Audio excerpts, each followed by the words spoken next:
Terry Riley, your host today for What's Up Kansas City. The person that I'm interviewing today is the Honorable School Board Member, Bonnaye Mims, and she's also State Representative-elect.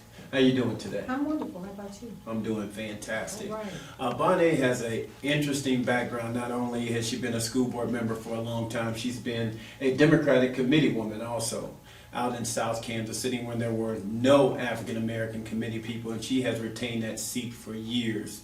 And so, welcome to the show, and I just want to go right into education now. Hickman Mills, what's going on in Hickman Mills right now as it relates to education? Well, right now in Hickman Mills, we lost 2 points, so we're now provisional.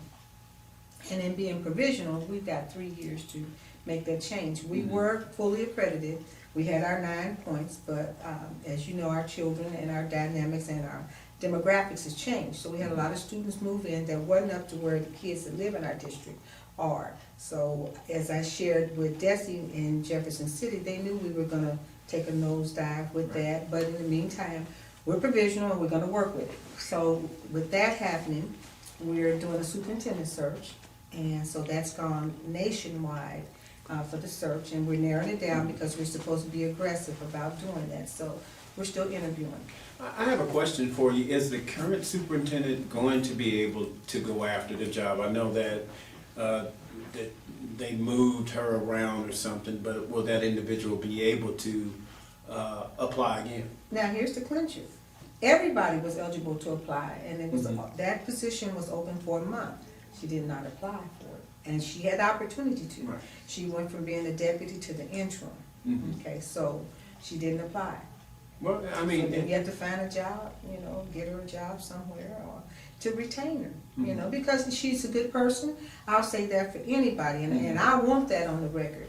But she came from being a principal into being a deputy, and she was learning the job. yeah, enrolled right into the superintendent spot. Yeah, No, because interim. She's never been into the interim spot, because she is an excellent educator. Excellent and, educator. I've been around education, as you know, for some time, and when I was with the Kansas City, Missouri School District School Board, she was awesome. Did a great job. Going into another issue, I want to talk about state representative. You are the state representative-elect. 27. Tough job. Yeah. But if there is any person around that I know that you're up for the test. What is your top 3 priorities as it relates to being a state rep this year in the next upcoming session? Education, so elementary and secondary, that's one of the committees I'd like to work on. At first, I looked at wanting to do economic development, but another newly elected person wants to be on economics, and I'm not going to fight for that. If 2 can go in, then 1. My other one, I'm really torn, which is my field, which is mental health, and I want to look at housing and Section 8, Right. and so those are my 3 top priorities that I really would like, was education, economic development, and mental health and housing. Yeah. You know what, so many people, and I want people really to listen to this point in Kansas City, don't really think about mental health. Mental health is a major issue in our communities, African American community, Caucasian community, and Latino community, and people really don't pay attention to that. As it relates to education. Education, there's a direct correlation between education and poverty. And so making sure that our young people are getting all the tools necessary to be successful is very important.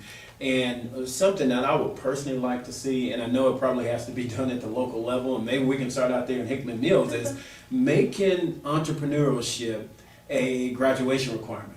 Because if we start teaching entrepreneurship, we have more young people with the business mindset and going into business, knowing how to go into business, and they tend to be more successful. I can remember growing up, a lot of people in the community, they were already in business. They knew about business, and you had those businesses in your community. I think that's something that can jumpstart the economy all over again, getting people into the business mindset. I think a lot of people don't know actually what's happening in Hickman Mills, and I have to give a lot of credit to Dr. Marge Williams. She went after the entrepreneur programs, internship programs for our students. She partnered with a lot of the area businesses that gave money and internships for them. We also, because a lot of kids are not going to go to college, so she made sure that we went through vocational Absolutely. Okay, and then we got the A+ program where their first 2 years of college, when they completed that program, they can go to Longview for college. So there's a array of things that people don't have any idea that she has put into place. And as you know, she was a superintendent for 12 years. Right. And you know, none of us are perfect, but she fought for the kids. And she went after a lot of things for our children. And the list is like an 8.5 by 11 single space of all the things that she has implemented. And I will hope and pray that it's continued on, some of the things that she's done. So when you're talking about entrepreneurship, there's an array of things I saw kids do. Just to give a tidbit, my youngest one, and I didn't understand it at that time, which was years, because I graduated 3 out of Hickman Mills. He worked on building, he worked at the part where they had the repairing cars, but he built one from the ground up. Wow. See, But he went through that program. and that's what I remember. And I have a lot of friends that went from that program right into the job market. And because I didn't know it and understand it, because his grades started to fall, I pulled him out, and I wished I hadn't. That was a flaw I did. But he built a car. He dropped the battery in, and I don't know if you remember this, it's about 3 or 4 years ago. When he put the battery in about 1 o'clock that morning, 3 o'clock they stole the car out the driveway. They ran into, and I know this was on the news, but they ran into a fire truck. They had to tow the fire truck, cut him out of this car. Wow. And he couldn't even afford it when it got to court. But it was just the idea of watching him build something. And another kid got killed over him and his dad building one who went in the same type of program. So my things are, we have to monitor and make sure our kids are okay, because I prayed every day that boy didn't have no gun, just to be honest. Because if you seen the car, even the police were like, you all should have seen this car when he was doing this. So you're right. Those are good and things. replicating good programs like that is very important. And of course, I know Dr. Marge Williams very well, and she was an excellent superintendent. And these days, you don't get to spend 12 years anywhere in the country as superintendent. That's a testament to how well she did as a superintendent. And as the first African American, period, but the first African American woman in that district. That was not an easy task when she ran for that job. She applied. And it's just, you know how things go. But she ended up being the best qualified person. And she gave it her all. And I remember one morning sending an email to her like 2 o'clock in the morning. She responded right back. And my question was, when do you sleep? So, yes, I don't know how a lot of other people can say whatever they want, but as 4 years as the board president that worked with her, she was awesome. And I don't want to take nothing, I can't take nothing from her from being excellent at what she did. Well, now we have to address the 1,800-pound gorilla in the room. The election is Tuesday. Oh, wow. Now, I'm going to narrow your focus on this one. Okay. Because you are a Democrat, you are a Democratic committee woman. Okay. You've been around politics. I lost being the vice of the Democratic Party and the chair, but that's okay. So far, I think I'll remain as a committee woman. Right. After 25, 28 years, go ahead. Yeah, and we'll work on that issue too. We'll come back and have another show on this committee. Oh, that's all right. But what I wanted to talk about, and we can narrow our focus. Okay. What is the difference between the two candidates, Barack Obama's education plan and Mitt Romney's education plan? Which one resonates or makes you gravitate towards them as it relates to education? When it came to education and listening to President Barack Obama. Let me make sure, because I find where I look at a lot of programs and they disrespect that fact, and that bothers me. Absolutely. Everybody else can be called but him. So when I looked at his plan, you see a plan, well, they say plan A and a plan B. Right. I look at plan A, B, down to C. Absolutely. He gave us a plan on what he wanted to do. And then I looked at Mitt Romney, and he's politicking. So his thing is he'll say anything right now to get the votes. Not there's a plan, but anything to get the votes. And people are not paying attention. When you look at the debates, you looked at the disrespect in there, but he had no plan. No. He talked about what he wanted to do, but there was never no plan. Now, I'm just going to share personally from myself. I have a student loan. Yes. And because now I'm retired, you looking at when you have to defer because you can't afford to pay no $700-800 a month for a student loan. Absolutely. President Obama put in a place that you make a minimum payment and they're, instead of the interest steady rising on you, Mhm. it's froze. Absolutely. So that'll give me an opportunity to pay. And that's how people are And that's able to pay them off. exactly. And you Right. have people like me, well, I'm not no spring chicken trying to get this done, but you got all these babies over here, I call them babies, but young people coming out of college looking for a job. Less than 6 months, they're told they gotta start paying for their student loans and they don't have a job. But he's put a plan in place to help them. This man over here, I don't know. I looked at the first debate and I kind of just scrolled down, but the second and the third debate, I looked at my president and said, now that's what I'm talking about right there. But he always had a plan. But people act like you can't have a day to be tired or exhausted. See, he's still being a candidate and he's working. And a daddy. But Oh, yes, yeah, and a yes. father, but And a husband. and husband.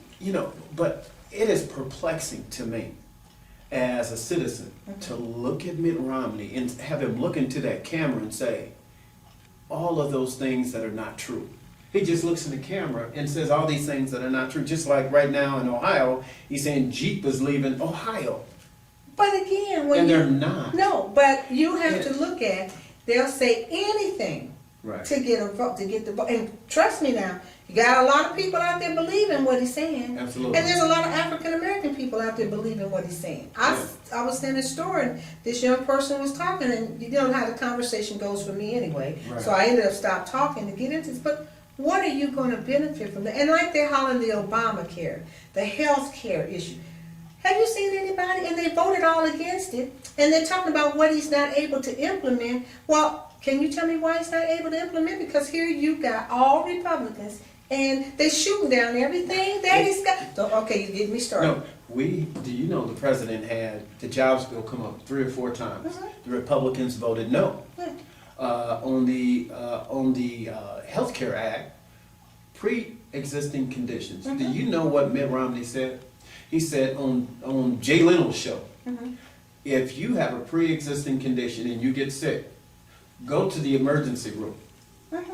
That's how you get it That's how taken you care of. answer it. And then he says $250,000 is a middle income American. You know what? I want to sign up And I do today too. Can I please? as a middle class American Oh. so that I can make $250,000. I am stunned and perplexed. And you mentioned this whole thing of disrespect. From the State of the Union, you lie. From the night that they met, right after the president was sworn in, they had a meeting that night. The majority leader and the majority leader on the Republican side of the House, and they met and said, our number one priority is getting rid of him. Oh, And they didn't care if they compromised an entire nation, in which they have. yes, I got. And I think the recovery would have been faster than what it was. But I thank the president for creating over 5.3 million jobs in the toughest economy since the Great Depression. I agree. And with so, look, I just want to thank you for coming out. We have so much stuff that we No, can talk we could about. go on and I on, would 'cause- love to have her on again on What's Up Kansas City. And remember, this is State Representative-elect Bonnaye Mims, and also school board member out in Hickman Mills. And in closing, I am one, but I'm only one. I cannot do everything, but I can do something. But what I can do, that I ought to do, by the grace of God, I shall do. Thank you for tuning in. And thank you for inviting me.